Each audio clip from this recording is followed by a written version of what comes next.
In 2022, a 10-year-old Rock Island boy lost his life to a tragic handgun accident, and his mum, out of fear, made a shocking decision that would change everything. A decision that turned a catastrophic event into a dark and twisted secret, one that shocked an entire community. Who pulled the trigger? Was the mother's decision justifiable? Well, today we unravel the heartbreaking truth behind this story and the choices that followed. This is Sushi Staples, a 38-year-old African-American woman, a patient care technician at Genesis Hospital, a student at Eastern Iowa Community College, and a small business owner in Davenport. Most importantly, for the context of this story, a mother of 8. Well, at least she was. Now that number has changed forever. On the 25th of July 2023, at about 9 p.m. in Rock Island, Illinois, 2 policemen arrived at the Staples residence on the 1700 block of 20.5 Avenue for a welfare check.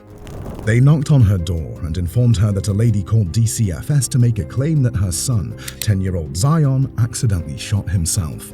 Shocked by this allegation, Miss Staples immediately denied this and apologized to the officers for the inconvenience.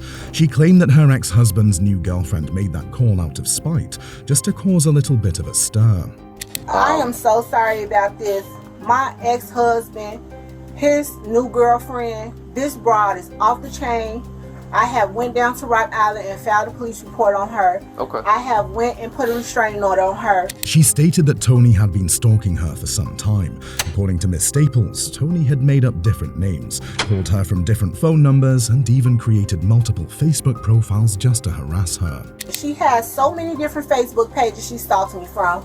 She has made up different names, called me from different numbers. I have changed my number, tried to do everything I can. Right. To further convince the officers, Miss Staples stated once again that she had no son and had gone to the Rock Island police station to file a report, but she couldn't get the papers served because they were always quote-unquote bouncing around in the Chicago area.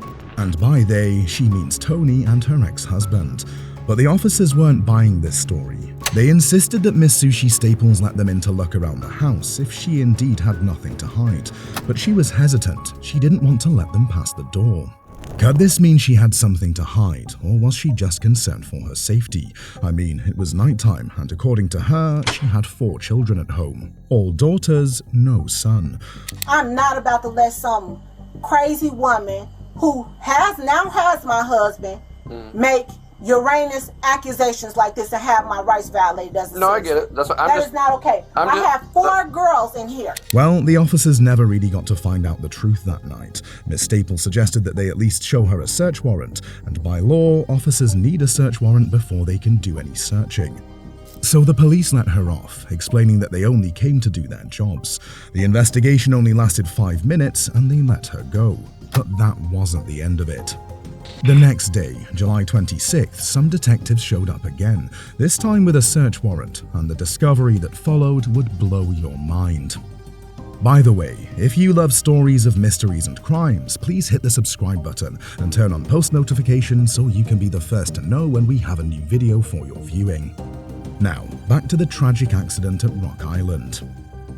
It was 6 p.m. when the detectives arrived at the Staples residence, this time with a search warrant and more evidence to back up the claims they received on the phone. Sushi Staples, unprepared for what was about to hit her, asked for the search warrant once again, and they assured her that they got one this time. Reports have it that they did have one, but according to the body camera footage, Sushi never got to see the warrant, but she allowed them in anyway.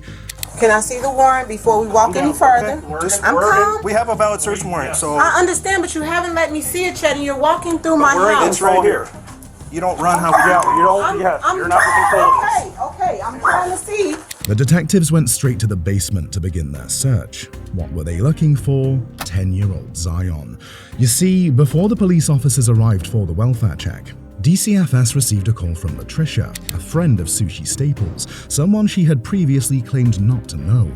Latricia told DCFS that Sushi had called her, and at first it seemed like a regular conversation, but after exchanging pleasantries, Latricia heard Sushi start to cry. She was puzzled, so naturally, she felt the need to know why her friend was crying, so she asked her what was wrong. Sushi responded saying, "Christmas will never be the same again." Confused, Latricia pressed for a clearer answer, and what Sushi revealed next was gut-wrenching. Sushi told Latricia that she stepped out of the house to run some personal errands, and she received a call from her daughter Serenity that her son, Zion Staples, had shot himself. Out of fear that she was going to lose her kids, everything she had worked for, Sushi Staples did the unthinkable. She placed the deceased's body in a burning barrel, an iron trash can, and hid it in her basement. Her plan was to set him on fire.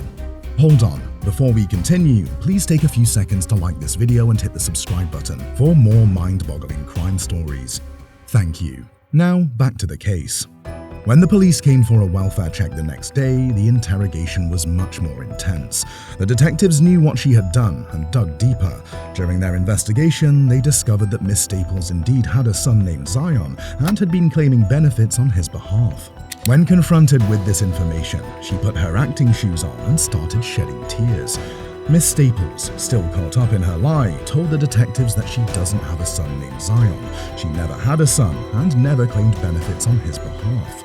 You have a son, and that he's deceased, and he's here in this house. Okay, so that's where we're at right now. Do you have a son named Zion?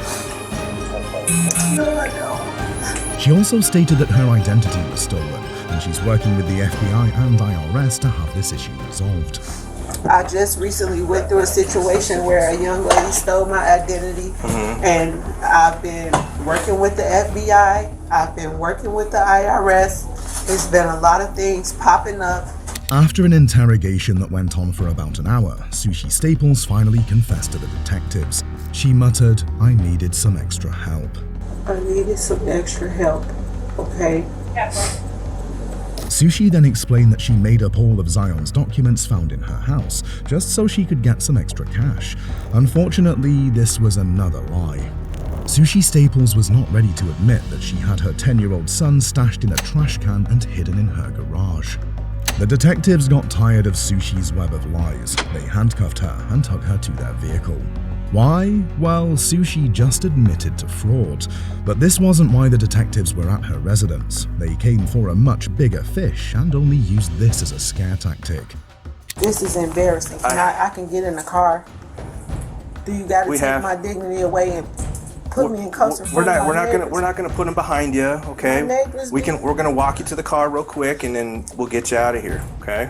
Sushi, on the other hand, was more concerned about the neighbors finding out that she was being arrested. According to her, she had a reputation to protect. The detectives carried on anyway. My neighbors, they've been knowing me for 6 years. You see that badge over there? I work 2 jobs at Genesis. I hear you. I go to school out here. God, this is embarrassing. After about an hour of walking her to their car, they stepped into the garage and searched the whole place. Right there, they found the trash can Latricia described, poor Zion's body wrapped in a trash bag. He was found wearing Spider-Man pajamas, which the detectives believed he wore when the accident happened. Sushi was then taken to jail and was charged with several felonies, including obstruction of justice, failure to report the death of a child under the age of 13, and concealment of the death. After further investigation, Rock Island County Coroner Brian Gustafson confirmed that an autopsy revealed that Zion died of a gunshot wound, likely in December 2022, which explains why she said on her call with Latricia, "Christmas will never be the same again." Staples remained in custody of the Rock Island County Jail after her arrest on July 26, 2023. And on the 4th of January, she pleaded guilty to endangering the life or health of a child, a Class 3 felony. In exchange, prosecutors agreed to drop 3 additional charges against her. Staples was sentenced to 2 years in prison in the Illinois Department of Corrections and 6 months of mandatory supervised release earlier this year in a Rock Island County courtroom. Right after her sentence was handed, Staples spoke out in court, in tears, saying, "I should have done more, and I should have made the right decision. I just don't know what happened. I am not a criminal. I am not a monster. I am just a mother who has tried over and over again, no matter how many times I fail, to get up and do the right thing again." I should have done more, and I should have made the right decision, but I just don't know what happened. I am not a criminal. I am not a monster. I am just a mother who have tried over and over again, no matter how many times I fall, to get up and do the right thing again. But not long after pleading guilty and being sentenced, Staples wanted to withdraw her plea and have her sentence reconsidered. She claimed that she had ineffective counsel. She wrote to the court that she's a first-time felon who has learned her lesson and she should be given probation and not be sent to prison or a mental health facility. Ms. Staples also claimed that she sought mental health treatment before her son died, and she's fully capable of doing so upon release. In January, Staples pleaded guilty to endangering the life or health of a child. According to court documents, her reasoning for reconsideration is she's a first-time felon who has learned her lesson and never been to prison before. She's asking for probation instead of being sent to a prison or a mental health facility. Her goal was to get a new sentence that gave her a shot at getting her kids back. However, a month later, on the 24th of April, Sushi withdrew her motion to have her sentence reconsidered and dropped her claim of ineffective assistance of counsel. Mothers know best, but sometimes panic drives them to make the most unthinkable decisions. To this day, we still don't know if the story of how Zion died is true. Did she pull the trigger because Zion desperately wanted to see his father? How did Zion get a hold of the gun? How did she prevent the body from smelling? Even more concerning, how did she convince the kids to keep her secret?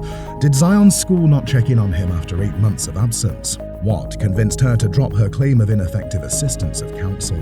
All these questions remain unanswered, leaving the residents of Rock Island and other concerned citizens in shock. Today, Staples is on parole. She was released on July 26th and will remain on probation until January. A situation she could have easily avoided if she had called the police as soon as she heard about the accident, or simply bought a trigger lock or stored the gun in a safe where her kids couldn't access it. If you like this, then watch the next video.